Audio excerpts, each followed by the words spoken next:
News click की स्वतंत्र और आजाद पत्रकारिता को समर्थन दीजिए। इस लिंक पर क्लिक कीजिए, ज्वाइन पर क्लिक कीजिए और उसके बाद हमारी मेंबरशिप को ग्रहण कीजिए। आपके सामने 3 विकल्प हैं। नमस्कार, आप देख रहे हैं न्यूज चक्र। मैं अभिसार शर्मा और एक बार फिर मैं आप सबका शुक्रिया अदा करना चाहता हूं कि इस मुश्किल वक्त में आप न्यूज क्लिक का साथ दे रहे हैं, हमारी सदस्यता ग्रहण करके। और आज जो मुद्दा मैं आपके सामने लेकर आया हूं दोस्तों, इसका सीधा ताल्लुक इस देश के आम जनमानस के साथ है। एक छोटा सा सवाल है मेरा मोदी सरकार से। एक बात बताइए, आपने सुप्रीम कोर्ट में कहा कि कोरोना से मारे गए लोगों के रिश्तेदारों को हमारे पास 4 लाख रुपए नहीं है देने को। क्यों? क्योंकि आपका कहना है कि देश के खजाने पर इसका बहुत जबरदस्त भार पड़ेगा। मगर मैं कुछ और पूछना चाहता हूं।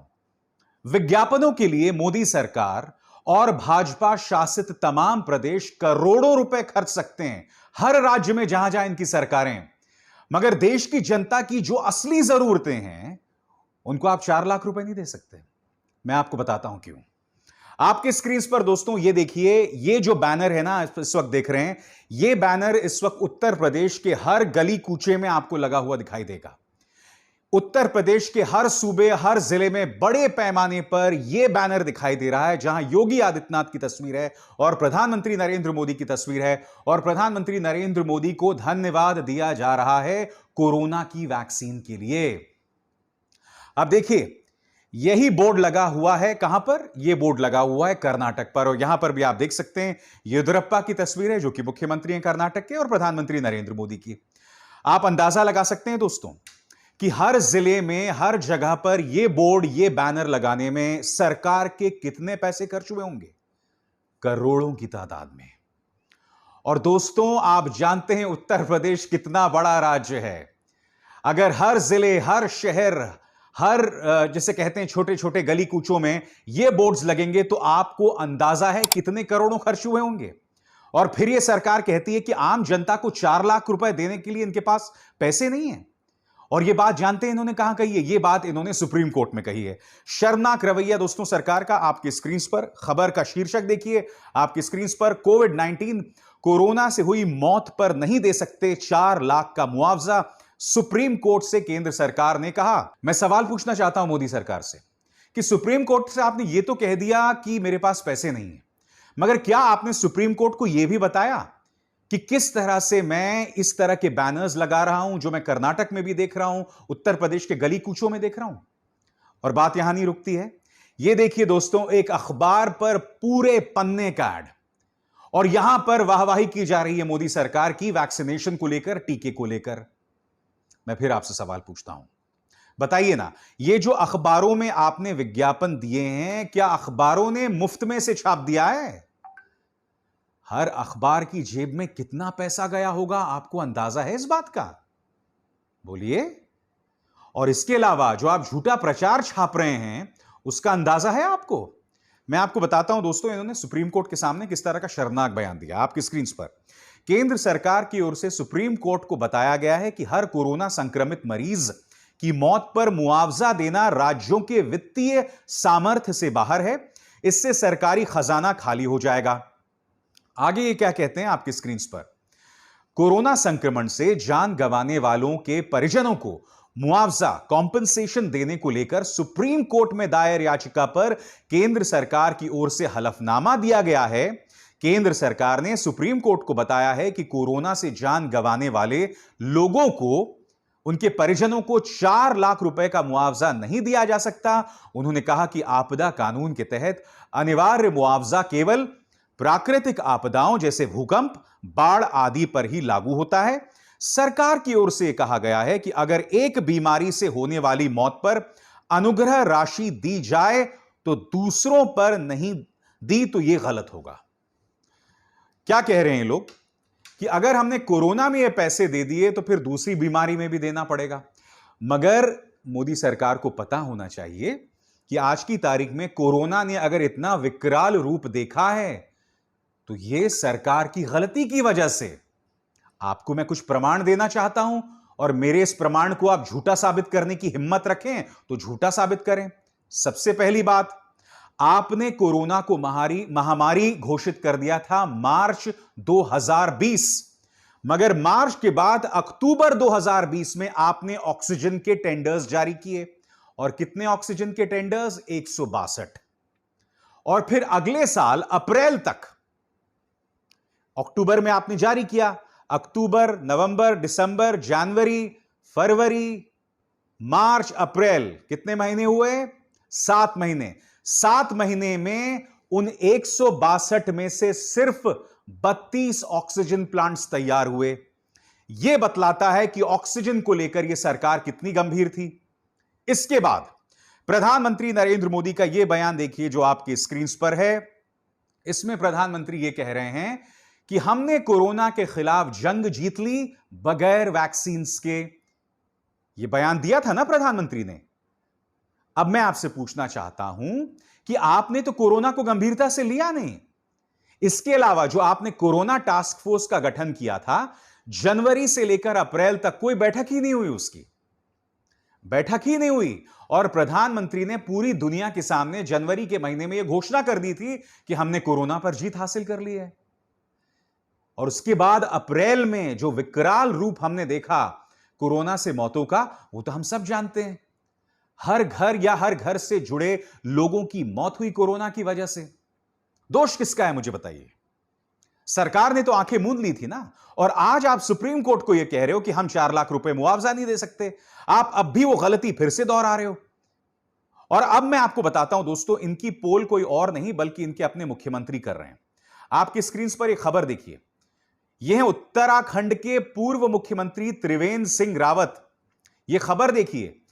Always feared Kumbh could act as a super spreader. My worst fears have come true, says former Uttarakhand CM Trivendra Rawat. जैसे कि आप जानते हैं, इस शख्स त्रिवेंद्र सिंह रावत को हटाकर इस शख्स तीरथ सिंह रावत को मुख्यमंत्री बना दिया गया। जब त्रिवेंद्र सिंह रावत मुख्यमंत्री थे तो उन्होंने कुंभ के अंदर कोरोना को लेकर बहुत सख्त नियम बनाए थे। मगर यह शख्स तीरथ सिंह रावत जब मुख्यमंत्री बनता है तो वो तमाम जो सख्त नियम थे उसे हटा दिया जाता है। यही नहीं, एक खबर यह भी आती है कि कुंभ के अंदर या उत्तराखंड के अंदर कोरोना की टेस्टिंग को लेकर एक बहुत बड़ा घपला होता है। और मौजूदा मुख्यमंत्री ने कहा, तीरथ सिंह रावत ने कहा कि यह तो मेरे कार्यकाल से पहले हुआ है। अब आपके कार्यकाल से पहले भी तो बीजेपी की सरकार चल रही थी ना। यानी कि अगर घपला हुआ तो किसके राज में हुआ? यह घपला हुआ बीजेपी के राज में, जवाबदेही बीजेपी की हुई।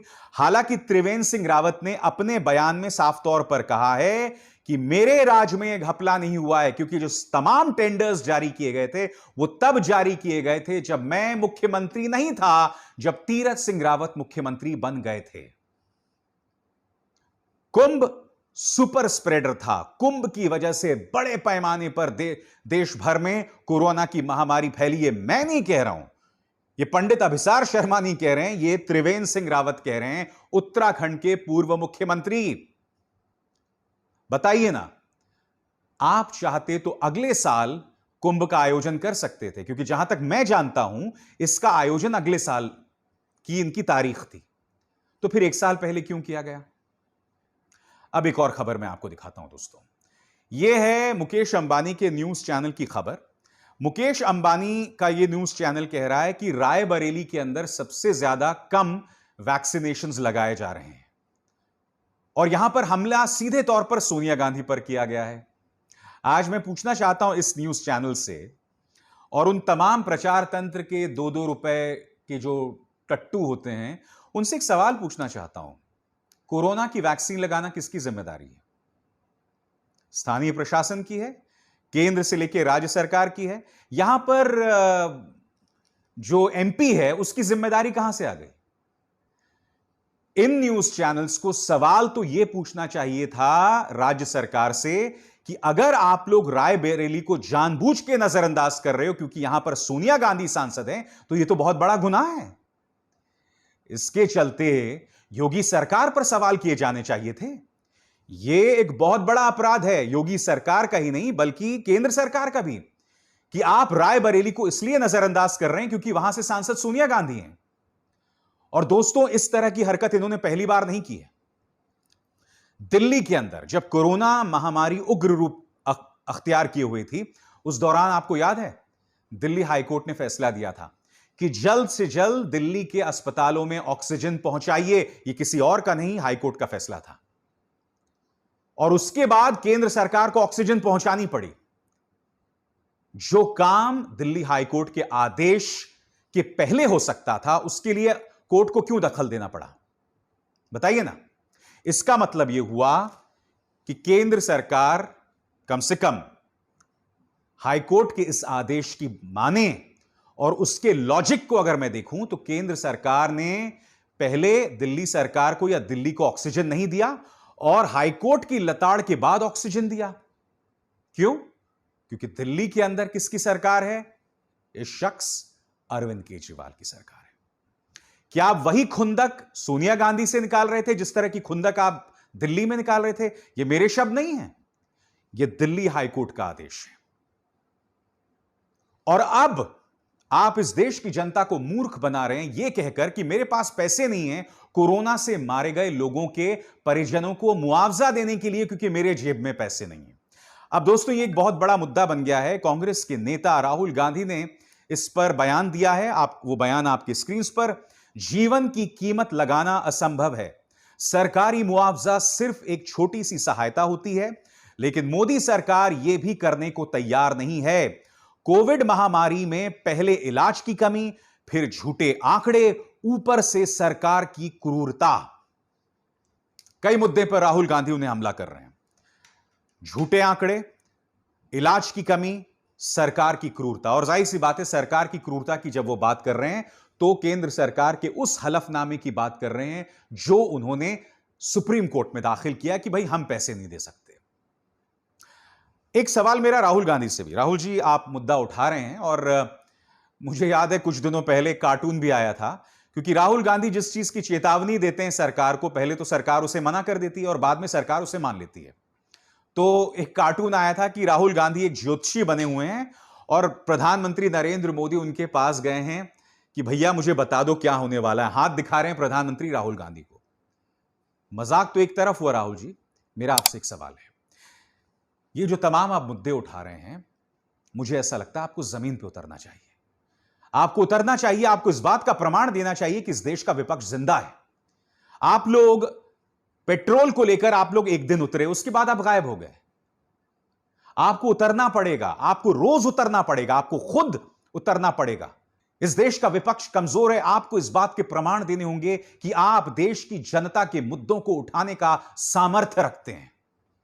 केंद्र सरकार के पास अगर सामर्थ्य नहीं है 4 लाख रुपए का मुआवजा देने की पास, तो आपके पास सामर्थ्य होना चाहिए देश के मुद्दे उठाने के लिए। क्योंकि जैसा कि आपने कहा ना, झूठे आंकड़ों के जरिए असल तस्वीर को छिपाया जा रहा है। और जो अब खबर मैं आपको बताने वाला हूं आर्टिकल 14 की, वो होश उड़ा देने वाली है। दोस्तों, आपके स्क्रीन पर यह खबर, आर्टिकल 14 वेबसाइट ने सूचना के अधिकार के अंतर्गत याचिका दायर की और उस याचिका से यह पता चला है कि पहली जो लहर थी कोरोना की, उसमें जितने लोग मारे गए थे, असल में उससे कई गुना ज्यादा लोग मारे गए थे। और उन्होंने पूरी पड़ताल के साथ पेश किया है। आपकी स्क्रीन पर आर्टिकल 14 का यह आर्टिकल, और यह आर्टिकल क्या कहता है?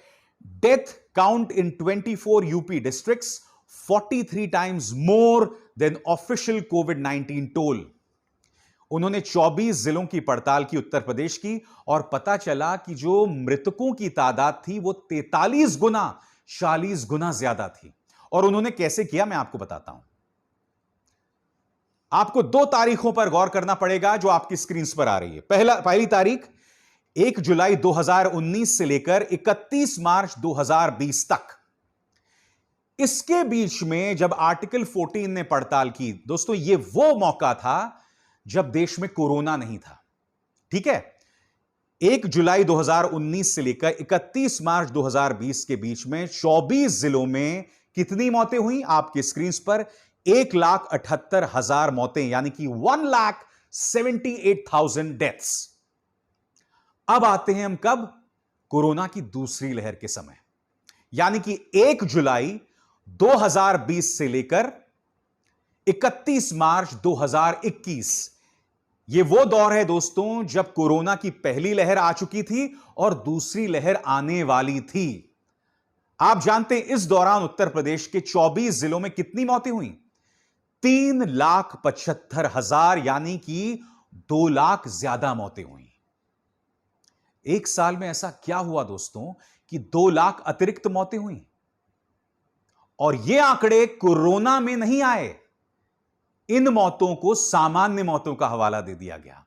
अब मैं आपको बताता हूं, आर्टिकल 14 ने जो पड़ताल की है, उन्होंने इस ग्राफिक के जरिए बताया है कि प्रशासन ने कितनी मौतें आधिकारिक बताई और कितनी मौतें दरअसल हुई।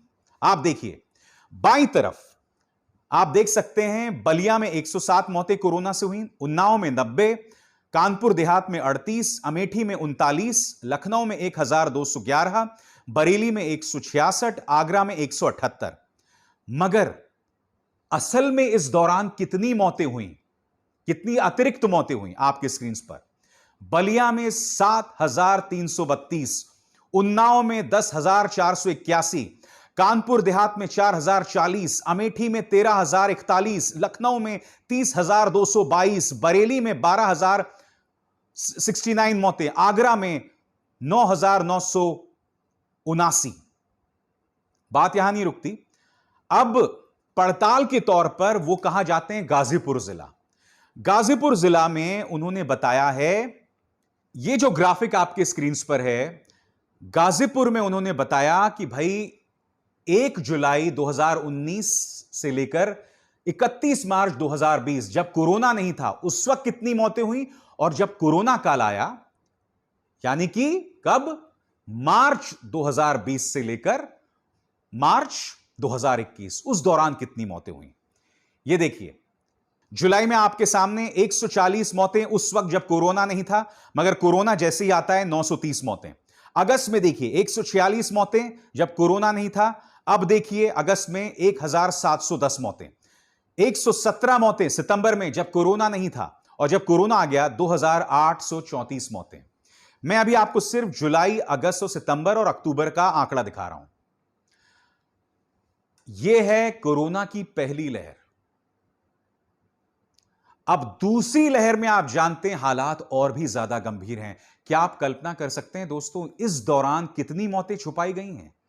यह वो दौर है जब हमने देखा किस तरह से, यह तस्वीरें देखिए, किस तरह से नदियों में बहाया जा रहा था शवों को, किस तरह से नदी के तट पर शवों को दफन कर दिया गया था, किस तरह से कुत्ते लाशों को नोच रहे थे।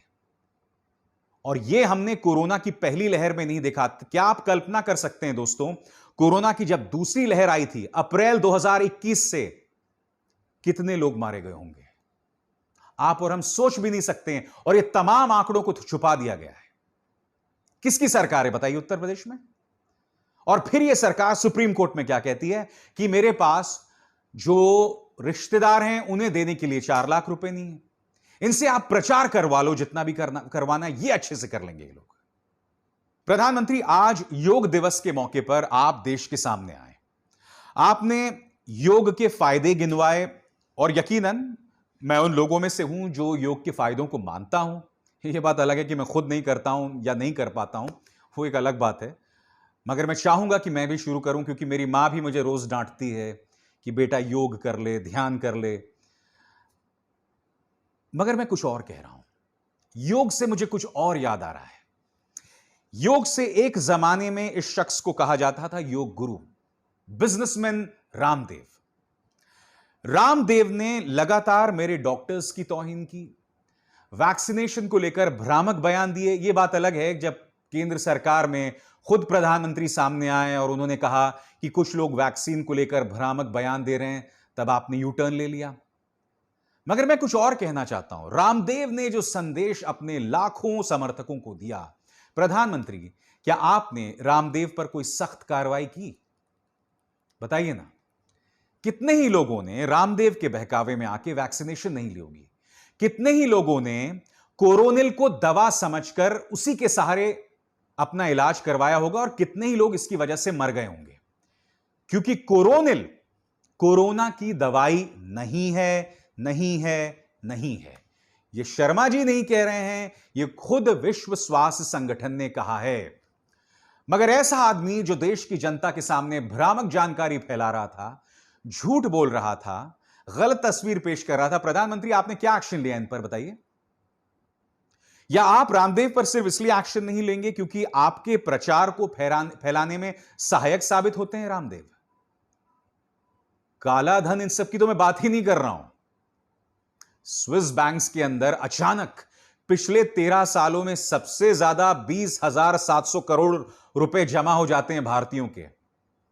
अब ये ब्लैक मनी है या नहीं है, ये कोई नहीं जानता है, मगर इससे पता चलता है कि भारतीय अर्थव्यवस्था में हमारे धन्ना सेठों का कितना विश्वास रह गया है। और यह उस सरकार के कार्यकाल में हुआ है जो अच्छे दिन लाने की बात कर रही थी। अच्छे दिन तो नहीं आ रहे हैं, पैसे बाहर जा रहे हैं स्विस बैंक्स में। तो मैं आपसे क्या कह रहा हूं, देश की जनता को आप कब तक मूर्ख बनाएंगे? आज भी उत्तर प्रदेश के चुनावों की तैयारी कर रही है बीएल संतोष, ये शख्स जो है वो लखनऊ में है, मंत्रणाएं करने वाले हैं।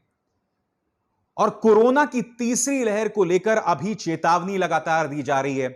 रणदीप गुलेरिया एम्स के प्रमुख कह रहे हैं कि अगले 6 से 8 हफ्तों में, यानी कि अगस्त सितंबर में तीसरी लहर आ सकती है कोरोना की। और इस बात की भी चिंता जता रही है कि हो सकता है कि जो दूसरी लहर आई थी उससे भी ज्यादा गंभीर हो। दूसरी लहर से भी ज्यादा गंभीर, इसके मतलब समझते हैं आप? दूसरी लहर जब आई थी तो कितने लोगों की मौतें हुई थी, कितने लोगों को ऑक्सीजन नहीं मिला था, त्राहिमाम मच गया था, प्रलंकारी तस्वीर थी हर जगह। अब यह कहा जा रहा है कि जो तीसरी लहर आएगी वो इससे भी गंभीर होगी। और यह मैं नहीं कह रहा हूं, यह आपके एम्स के प्रमुख कह रहे हैं। मुंबई में इस बात की आशंका है कि अगले 2 या 3 हफ्तों में आ सकता है। देश की जनता इसके लिए तैयार है? सरकार इसके लिए तैयार है? या आपकी तैयारी सिर्फ उत्तर प्रदेश के चुनावों को लेकर है? बताइए ना, बुरा लग रहा होगा आपको मेरी बात। मैं जानता हूं बुरी लग रही है और मुझे परवाह नहीं है इस बात की। मैं जानता हूं कि अंधभक्तों को मेरी बात बुरी लगती है, मगर कोरोना काल में आपके और हमारे रिश्तेदारों की जब मौतें हुई थी तो कोरोना यह कहकर नहीं आया था कि कौन मोदी भक्त है और कौन मोदी विरोधी। बोलिए, सही कह रहा हूं कि नहीं कह रहा हूं?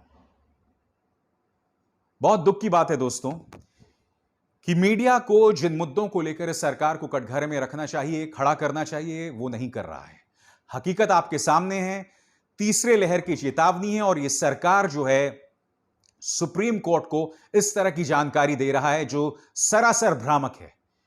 क्योंकि जब सरकार कहती है कि हम 4 लाख रुपए का मुआवजा नहीं दे सकते हैं इस देश की आम जनता को, तो आपको यह भी मुझे बतलाना पड़ेगा कि आप करोड़ों का विज्ञापन क्यों खर्च रहे हैं अखबारों पर बैनर्स और पोस्टर्स लगाकर, जो एक बार फिर मैं आपको दिखला रहा हूं।